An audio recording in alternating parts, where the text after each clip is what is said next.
मुसलमानों के खिलाफ जहरीली जबान का इस्तेमाल कर हिंदुओं का वोट हासिल करना, राम मंदिर के नाम पर यह बताकर के कि राम को मोदी जी लेकर आए हैं वोट हासिल करना हो, या फिर ईवीएम के साथ खिलवाड़ हो, वीवीपैट को ना लगाना हो, ये तमाम हरबे तो इस्तेमाल किए ही जा रहे हैं। लेकिन इसके साथ साथ एक और बड़ा खेल जो चल रहा है वो ये है कि उम्मीदवारों के नामांकन को किसी ना किसी बहाने से छोटी छोटी कमियां निकाल करके उसको निरस्त कर देना।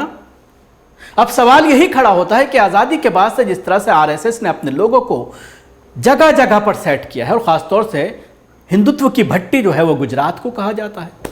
गुजरात में इस तरह की शिकायतें लगातार सामने आ रही हैं कि डिस्ट्रिक्ट एडमिनिस्ट्रेशन के जरिए बहुत सारे विपक्ष के नेताओं के नामांकन को रद्द किया जा रहा है, छोटी छोटी कमियां निकाल करके। प्रस्तावक जो होते हैं उनके साइन में डिफर है, अगर दो जगह साइन किए हैं, कहीं पर और साइन है, एक जगह कुछ और साइन है और दूसरी जगह कुछ और साइन है, तो ये कह करके उसको रिजेक्ट कर दिया जाता है। हालांकि होता क्या था अभी तक, अगर छोटी मोटी कमियां होती थीं तो डीएम कैंडिडेट को बुला करके उसको दुरुस्त करा लिया करते थे। लेकिन अब अगर विपक्ष के किसी नेता के नामांकन पत्र में कोई कमी है, कोई खामी है, कोई गलती है, तो उसको सही नहीं कराया जाता। दूसरी तरफ भारतीय जनता पार्टी के कैंडिडेट के नामांकन पत्र में अगर कोई परेशानी है तो उसको तो सही करा लिया जाता है। लेकिन विपक्ष के नेताओं को जानबूझ करके बहाना तलाश किया जाता है। आपने खुला फर्कवादी खेल देखा था चंडीगढ़ में मेयर के चुनाव में कि किस तरह से बीजेपी का अधिकारी जो वहां पर था उसको किस तरह की फटकार उसके बाद सुप्रीम कोर्ट से मिली। लेकिन सवाल यही खड़ा होता है, क्या महज फटकार देने से ही मामला हल हो जाता है या चुनाव रद्द करने से रद्द हो जाता है? जिस शख्स ने कैमरे के सामने लोकतंत्र की हत्या की थी, जिस शख्स ने कैमरे के सामने तमाम लोगों को यह बता दिया था कि मैं कुछ भी कर सकता हूं, उसको क्या सजा हुई? यह एक बड़ा सवाल है और यह कोई सवाल नहीं करता।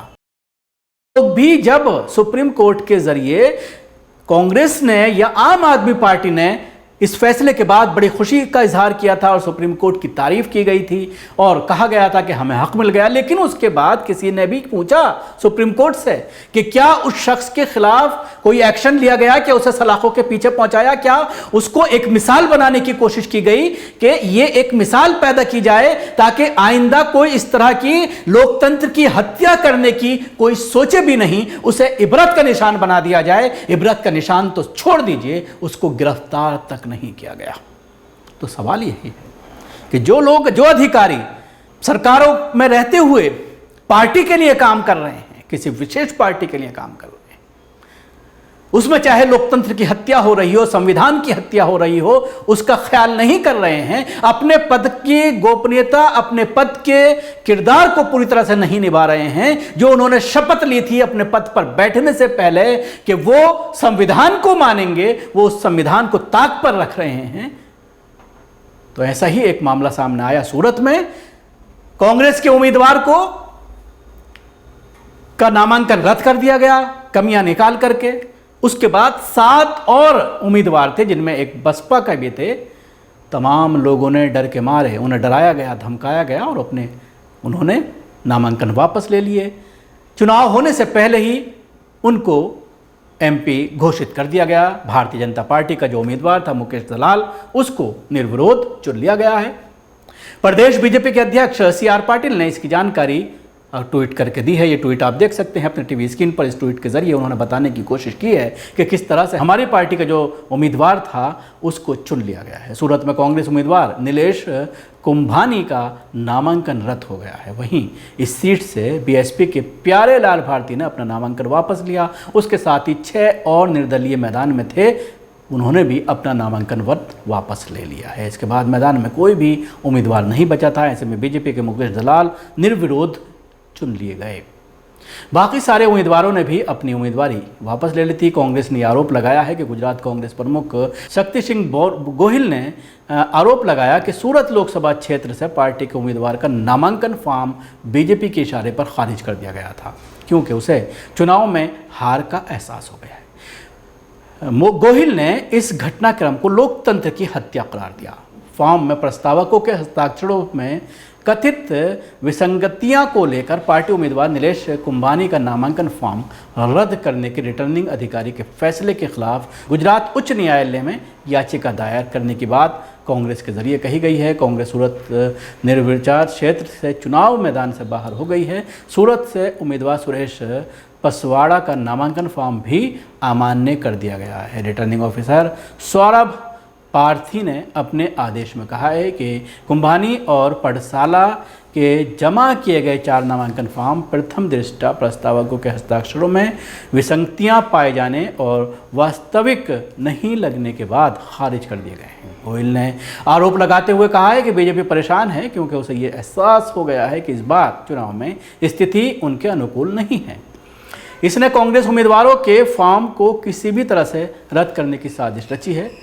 कुंभानी अपना नामांकन पत्र दाखिल करने के बाद से ही उनके निशाने पर थे क्योंकि बीजेपी को सूरत सीट पर हार का एहसास हो गया था। उन्होंने आरोप लगाया कि कुंभानी को धमकी देने की भी कोशिश की गई। श्रीनिवासन ने इस पूरे मामले को लेकर एक ट्वीट किया है। ये ट्वीट आप अपनी टीवी स्क्रीन पर देख सकते हैं कि लोकतंत्र की हत्या का ऐसा नंगा नाच तो पाकिस्तान के चुनावों में भी नहीं हुआ जो सूरत में हुआ। पहले कांग्रेस उम्मीदवार का नामांकन निरस्त करा गया, फिर कांग्रेस के वैकल्पिक उम्मीदवारों का फॉर्म निरस्त कराया गया। उसके बाद सभी निर्दलीय उम्मीदवारों को डरा धमकाकर फॉर्म वापस कराया गया और इस तरह लोकतंत्र का गला घोंटते हुए शासन प्रशासन के बलबूते भाजपा ने अपने उम्मीदवार को जिता दिया है। मैं ये बात पूरे जिम्मेदारी से कह रहा हूं कि प्रधानमंत्री नरेंद्र मोदी देश का संविधान बदलने जा रहे हैं, चुनाव खत्म करने जा रहे हैं,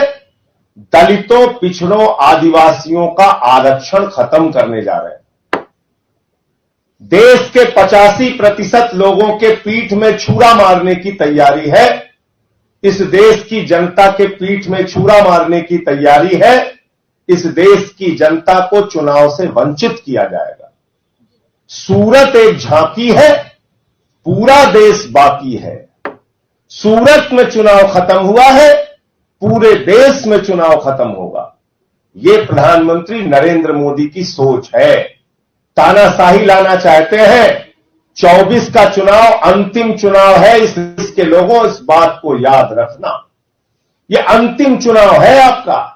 बाबा साहब डॉक्टर भीमराव अंबेडकर जी के द्वारा लिखे गए संविधान को भारतीय जनता पार्टी के लोग नहीं मानते, ये नागपुर के संविधान को मानते हैं, जो संविधान कहता है, जिसके प्रमुख भागवत कहते हैं, दलितों का, पिछड़ों का, आदिवासियों का आरक्षण खत्म होना चाहिए। मोहन वैद्य कहते हैं, आरएसएस के नेता कहते हैं, दलितों का, पिछड़ों का, आदिवासियों का आरक्षण खत्म होना चाहिए। बीजेपी के नेता कहते हैं संविधान बदलना है। और कितने प्रमाण आपको चाहिए? अयोध्या के प्रत्याशी, प्रभु श्री राम के धरती अयोध्या के प्रत्याशी लल्लू सिंह ने कह दिया संविधान बदलना है, 400 सीट दे दो।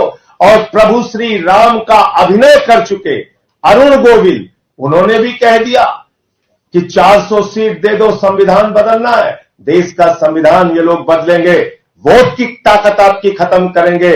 और याद रखना, आरक्षण पूरे देश में भाजपा ही खत्म करेंगे, क्योंकि आरएसएस का प्रमुख जो बोलता है वही भाजपा कहती है।